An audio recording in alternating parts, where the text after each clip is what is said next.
Alright. Warning. Major spoilers in here, people. Major. Alright. This movie was way better than part 2. Okay? Alright. The movie starts off with Optimus Prime talking about a weapon that on Cybertron that the Autobots were going to use on Decepticons that would have ended the war. It's being transported in a ship called the Ark One, which, if anyone doesn't know, in the animated series was the ship that actually brought the Autobots to Earth. So yeah, the ship was crashes onto Earth's moon, and that's when we get the whole thing with Apollo 11 and the opening with Sentinel Prime's eye glowing, and we see the main title. Then we see what happened to Sam Witwicky. Apparently, his girlfriend has left him because as Willie said, apparently she found him boring. Which, alright, I'm gonna buy, because I didn't really like her character to begin with. And then he has a new girlfriend, who actually is way better than the first one. Okay? She's a way better actor. So, yeah, he has a new girlfriend. He's having a problem with the job, though. He's having difficulty with it. He feels like he has no purpose anymore after saving the world twice. First, first by trying to make sure Megatron does not get the Allspark, and then in the other one, trying to prevent the sun from being destroyed. So yeah, after that, he feels like he has no purpose anymore. So Sam is, trying to get a job while the Autobots are, going around protecting the humans and everything. They find out that there are some Cybertronian artifacts on Earth. They find this out when they go to Russia and find this engine for a ship, and they find this out when and they really find out that this might be something big when Shockwave shows up along with Laserbeak in this weird burrowing robot that I have no idea what that is. I don't know if that's from any of the Transformers series. If anyone knows, please tell me. It kept bothering me a lot with that thing. So yeah, they find out something big might be going on.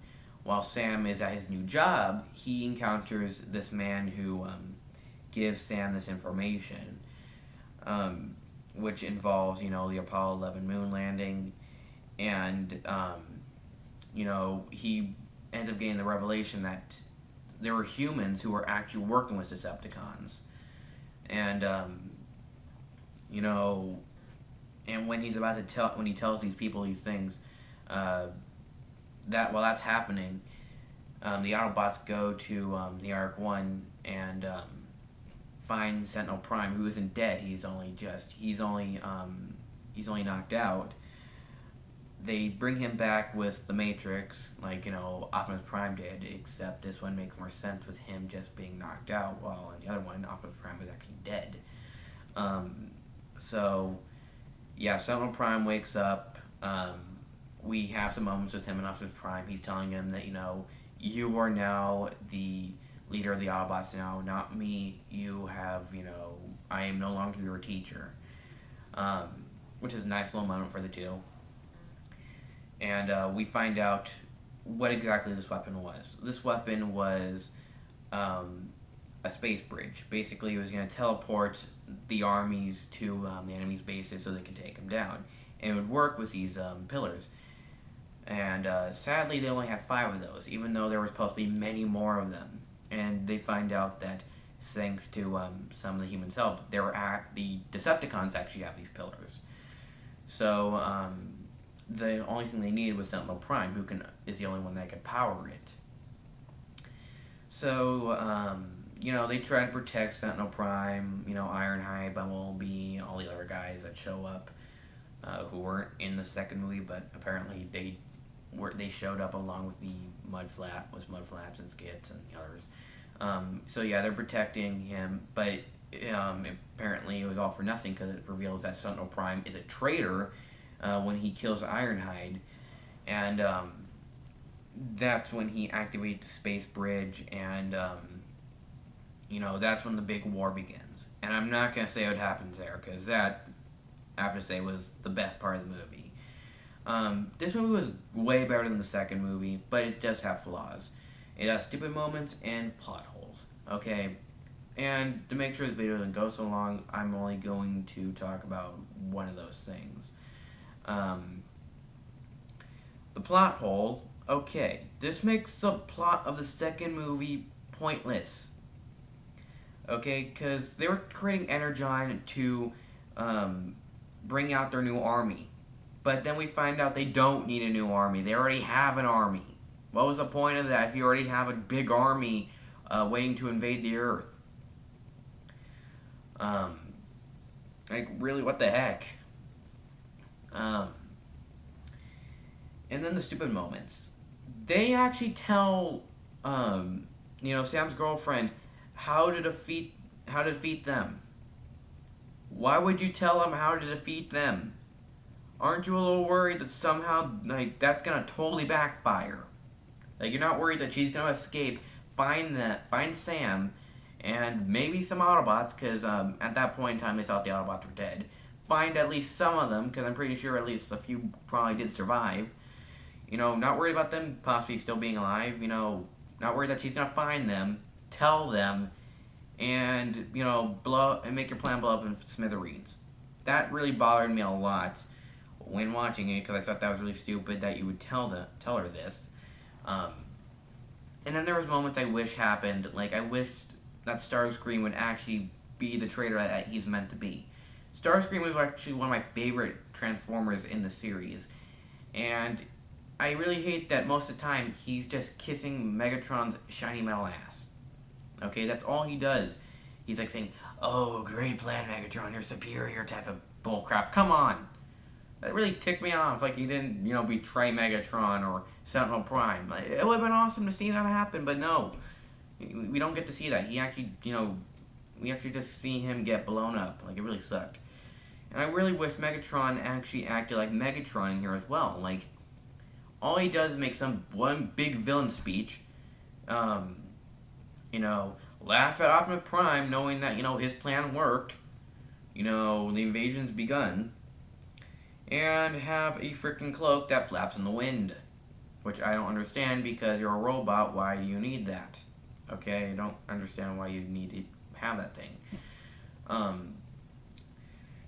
It's really weird, and so he doesn't really act like Megatron, he doesn't act like, he doesn't make any other stuff, he doesn't talk about Optimus Prime, says, you know what, we can work together, you need to forget about these weaklings, join us. Type of speeches. We don't see moments with him and Optimus Prime interacting, great moments like that, like we see in the TV shows and comics. Instead, we have that with Sentinel Prime doing that. It really bothers me. I really wish they had those scenes. And I wish there were scenes with Bumblebee explaining, Sam explaining a little more about Bumblebee and him. Because in the second movie, which I think this also counts as a plot hole, in the second movie, Bumblebee, didn't want to leave Sam. He didn't want to go with the Autobots, work in Nest, he didn't want to work with them. He wanted to stay with Sam. Why is he staying why did he go with the Autobots now? What's different from what happened then? It makes no sense. And I wish there was more moments with him and Sam. I wish there were more moments. I'm sorry, I'm a little tired. So yeah, I wish there were more moments with Bumblebee and Sam. Even though I have to say the moments we did were pretty good. I think that some of the robots that were in this movie were pointless. Most of the time they have these robots, they're just there to get killed off. I saw, for example, this one robot who does weird Albert Einstein type of thing. I'm watching this character, I'm like, wait, so yeah, he just shows up so you can kill him off. What was the point of this character?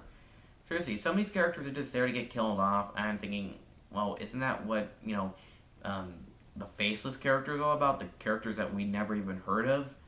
Seriously, I would have been okay if, the Autobots had some nameless, Transformers. Like the Decepticons have that, like the Autobots do. But yeah, they kill off they kill off characters for no reason. It's really pointless. But besides those problems, I did enjoy the movie. The characters did have really decent development. Especially Optimus Prime, who finally has character development, because in the second film, he dies, and in the first film, he just is just there to be there. But here he actually does get pure character development. I really enjoy that. This movie is definitely not going to be getting a sequel. Just letting people know that there's no fourth movie. Okay, Michael Bay made it clear that this is going to be a trilogy, and he made sure, and Optimus Prime made it clear that there's no way for a sequel. In the ending, which I'm not going to say what happens. But yeah, I really enjoyed this movie.